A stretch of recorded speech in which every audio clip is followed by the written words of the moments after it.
Minnesota Vikings have now made it official. Kevin O'Connell is the 10th coach in franchise history. And Chris Long is here with the first comments from the new coach, Chris. Yeah, we've known for a while who the next coach of the Minnesota Vikings was going to be. The only question was when that official announcement would happen. We now have that answer, too. The Vikings released a statement saying what has been reported for 2 weeks, Kevin O'Connell is on his way. The official part of the process had to wait until O'Connell finished his season as the Los Angeles Rams offensive coordinator. That was him there. You may have heard the Rams did fairly well. They won the Super Bowl over this weekend. The team, the Vikings, posted a recorded message today from O'Connell to his new fans. Hey Vikings fans, this is your new football coach, Kevin O'Connell. Could not be more excited to be joining you guys. So great to have you guys aboard. Can't wait to see everyone out at US Bank Stadium this year. Let's go Vikings. A statement from Vikings owner Mark Wilf says the team is ecstatic to add Kevin as head coach. He is a strong leader, an innovative coach, and an excellent communicator. He is highly respected throughout the league. New GM Kwesi Adofo-Mensah's statement says spending time with Kevin during the interview process, it became clear he'll be a great partner in building this football team for long-term success. He understands what is critical to leading a team that wins at the highest level, which the Rams just did. The official announcement and press conference tomorrow at 4 o'clock. We'll have that for you live here on 5 Eyewitness News and streaming on KSTP.com and on our mobile app. Coming up at 6, a high school teammate of O'Connell's tells us what to expect. And Timberwolves fans, you're going to recognize him. All right, so many things coming up, Chris.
It was a one-eyed, one-horn, flying purple people eater. One-eyed, one-horn, flying purple people eater.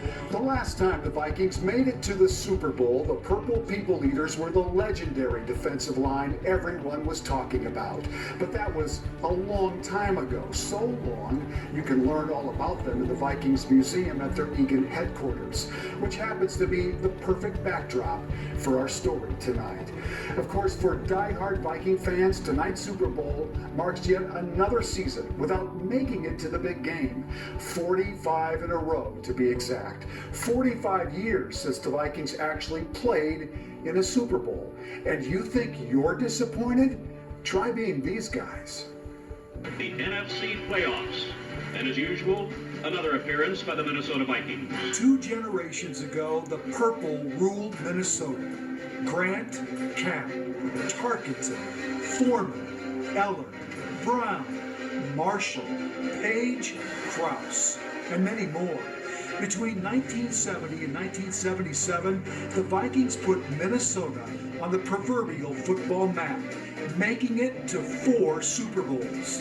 4 and nothing since. Does it hurt your heart as a longtime Viking to know that this team has not been back there in 45 years? It breaks my heart, for sure. I mean, there's been some teasing. Chuck is right. 6 times since 1977, the Vikings played and lost in the NFC title game.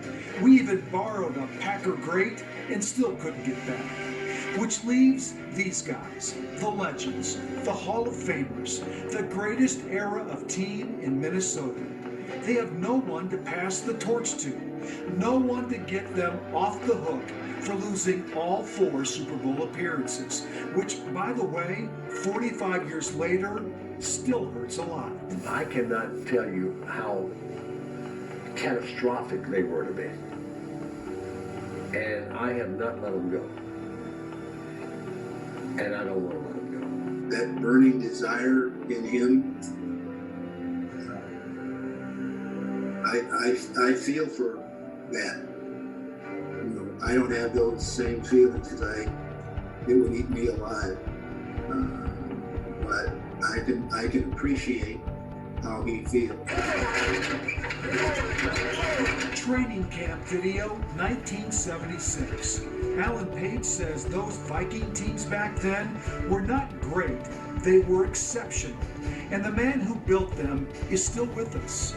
Bud Grant, the stoic, clever as a fox, leader of men, is now 94 years old, but sharp as a tack.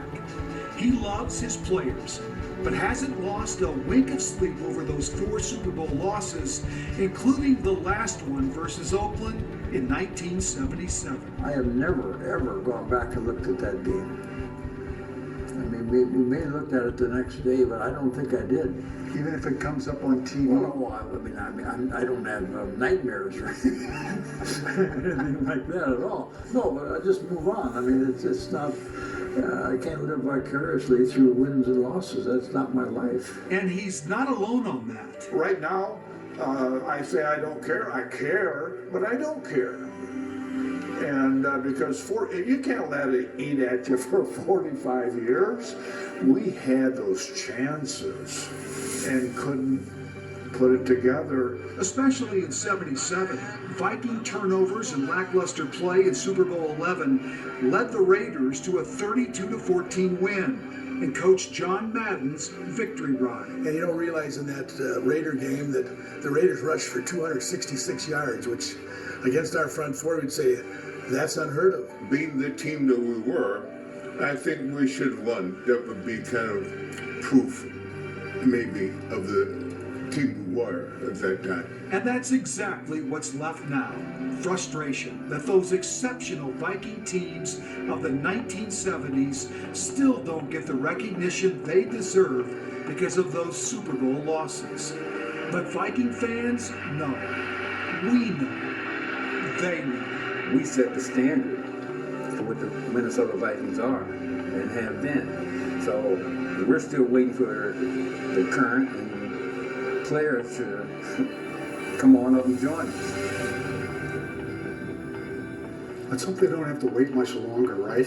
By the way, the New York Jets last appeared in a Super Bowl in 1969, 53 years ago. The Lions, the Browns, the Texans, and Jacksonville have never played in a Super Bowl, so there's that. That's the good It's news. been 45 years. It's great to hear from all of them. I mean, It they is. sound great. They're sharp as tack still. I mean, it's interesting to hear how they feel about it. Yeah, and that museum is such a great reminder. And to walk around and look at that, I did that with my parents. It's really a neat They place. did an absolutely fantastic job for that. You're absolutely right. Yeah. If you haven't been there, you need to go. Yeah, you can really relive all that, some of it. Well, it was a